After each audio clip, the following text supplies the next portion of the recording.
କହୁଥିଲେ ବାବୁ ଭାଇଙ୍କର ପିଲାବେଳର କିଛି କଥା କହିଲେ। ବାବୁ ଭାଇର ଦୁଷ୍ଟ ଥିଲା, ସବୁ ଛୁଆମାନେ ଯେମିତି ଦୁଷ୍ଟ ହୁଅନ୍ତି ଥିଲା। ବହୁତ ଭଲ ଗୁଣ ବି ତାର ଅଛି, ବହୁତ ସ୍ନେହୀ ଆଉ ବହୁତ ସ୍ୱାଭିମାନୀ। ଆଉ ସେ କ'ଣ ଗୋଟେ ପ୍ରୋବ୍ଲେମ୍ କ'ଣ ତା ସାଙ୍ଗରେ, ସେ ଛୁଆ ବେଳୁ ସେ ନିଜକୁ ବହୁତ ବଡ଼ ଭାବିଦେଲା।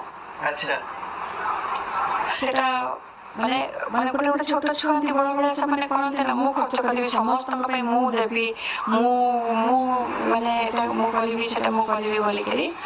ତ ସେ ଛୁଆରୁ ସିଏ ମାନେ ଭାବେ ଯେ ମୁଁ ବହୁତ ବଡ଼, ମାନେ ବଡ଼ ଭଳିଆ ସିଏ ବିହେଭ୍ କରେ। ମାନେ ସେ କହିବ ଯେ ମା, ସମସ୍ତେ ଯଦି ଯାଇଥିବ ବୁଲିବା ପାଇଁ ଯାଇଥିବ ସମସ୍ତଙ୍କ ସାଙ୍ଗରେ, କହିବ ତମେ ପଇସା ଦିଅ, ମୁଁ ଖର୍ଚ୍ଚ କରିବି ସମସ୍ତଙ୍କ ପାଇଁ। ବାବୁସାନକୁ ଦେଖେଇକି ଅଳ୍ପ ଦିଏ, ସେ ଲୁଚେଇକି କ'ଣ ଦିଏ ମୁଁ ଜାଣିପାରେନି। ବେଶୀ ଦିଏନି, ଧର ଏଇ 200-300 ଦେବି କି କ'ଣ ଦେବି, 500 ଭିତରେ ମ୍ୟାକ୍ସିମମ୍, ଅତି ବେଶୀ ହେଲେ। ବାକି ସେ କେମିତି ଲୁଚେଇକି ନିଏ ଏବେ କହୁଛି ସେଗୁଡ଼ାକ ସିଏ ହେଲା।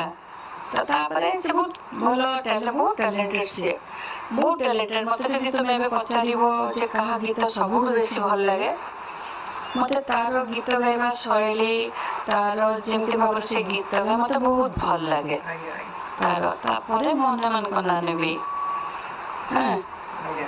ତ ତାର ଅଭିନୟ ଶୈଳୀ ବି ମୋତେ ବହୁତ ଭଲ ଲାଗେ, ବହୁତ ନ୍ୟାଚୁରାଲ୍ କରେ ସିଏ।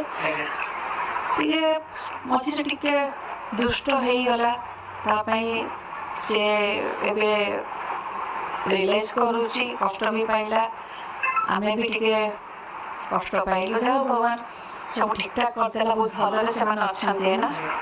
ବହୁତ ବଢିଆ। ଆଚ୍ଛା।